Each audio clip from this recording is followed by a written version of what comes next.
Hello viewers, welcome to the channel Amazing Civil Engineering Studies. In today's video we are going to discuss about Euler's theory of column, and also discuss about the end conditions. What is column? A compression member, i.e., column, is an important element of every reinforced concrete structure. These are used to transfer a load of superstructure to the foundation safely. Mainly columns, struts, and pedestals are used as compression members in buildings, bridges, supporting systems of tanks, factories, and many more such structures. A column is defined as a vertical compression member who is mainly subjected to the effective length and axial loads of which exceeds 3 times its least lateral dimension. The compression member whose effective length is less than 3 times its least lateral dimension is called pedestal.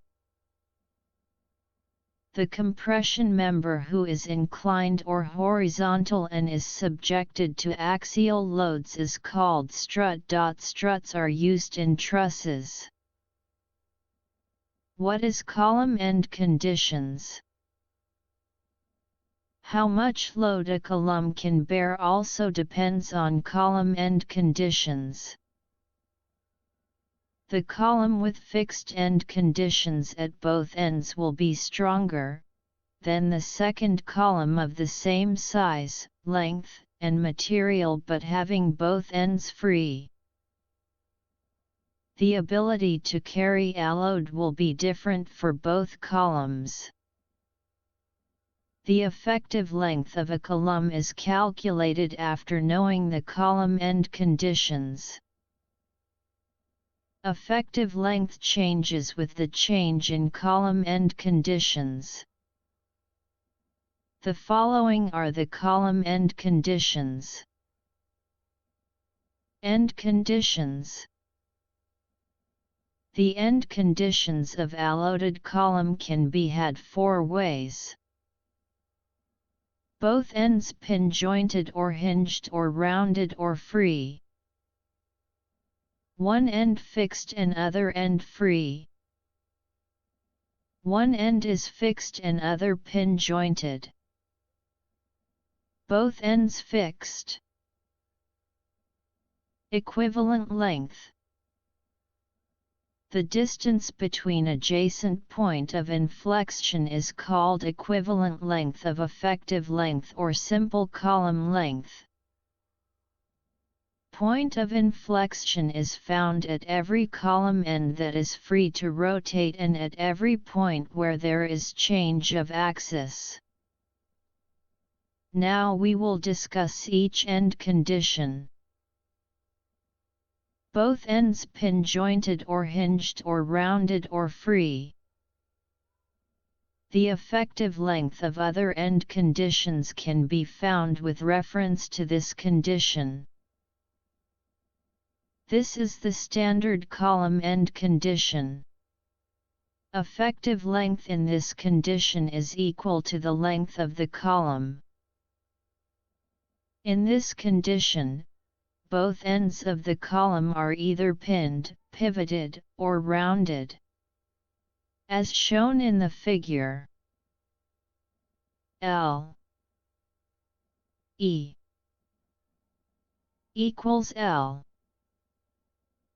where L E equals equivalent length, L equals actual length. One end fixed and other end free. This end condition makes columns to bear the smallest load than all other end conditions. The column in such a condition is very weak.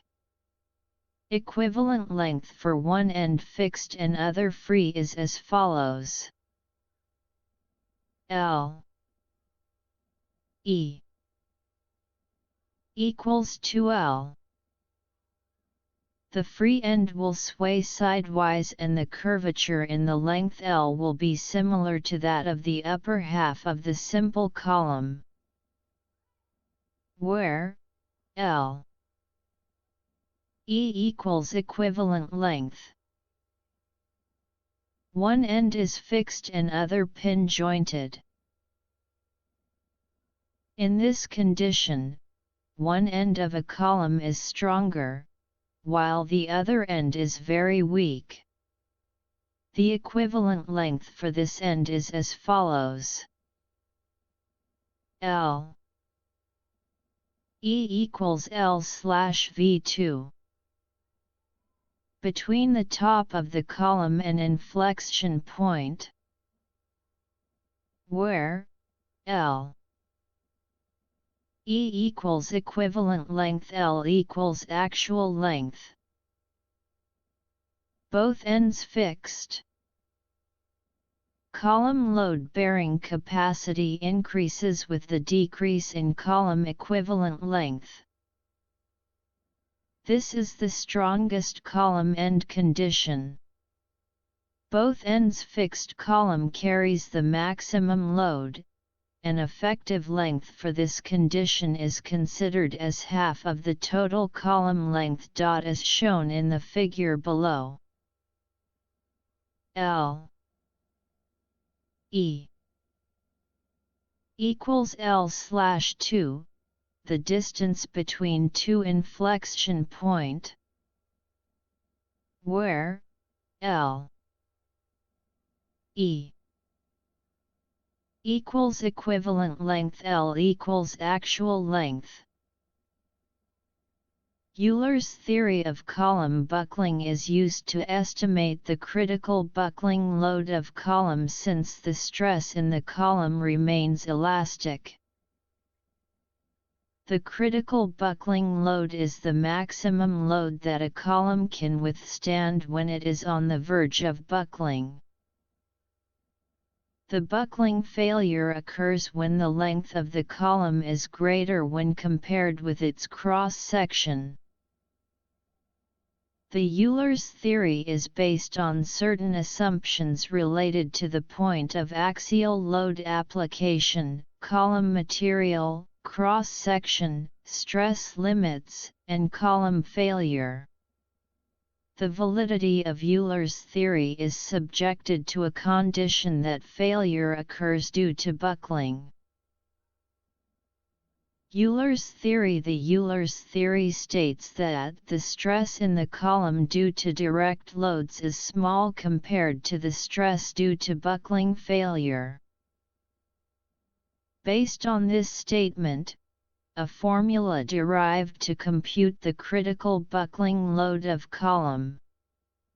So, the equation is based on bending stress and neglects direct stress due to direct loads on the column.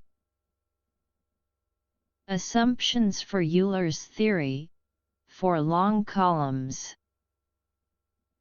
Initially the column is perfectly straight.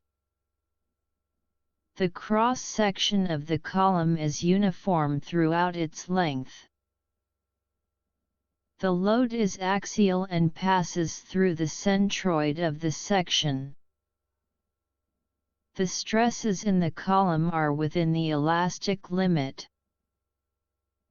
The materials of the column are homogeneous and isotropic. The self-weight of the column itself is neglected. The failure of the column occurs due to buckling only. Length of column is large compared to its cross-sectional dimensions. The ends of the column are frictionless. The shortening of column due to axial compression is negligible. Euler's formula. It is used for calculating the critical load for a column and struts. P. Euler equals P2EIL E 2, where P equals critical load, E equals modulus of elasticity, I equals least moment of inertia of section of the column, L. E equals equivalent length. A column of given length, cross-section, and material will have different values of buckling loads for different end conditions. See below table. Case. End condition. Equivalent length buckling load, Euler. 1. Both ends pin-jointed or hinged or rounded or free. L. E equals L. P2EIL. E. 2 equals P2EIL2. 2 ONE end fixed and other end free. L. E equals 2L. P2EIL. E. 2 equals P2EI4L2. 3 ONE end is fixed and other pin jointed. L. E equals L/V2. P2EIL. E. 2 equals 2 P2EIL2. 4 BOTH ends fixed. L. E equals L/2. P2EIL. E. 2 equals 4 P2EIL2. Limitation of Euler's formula. The following are the limitation of Euler's formula.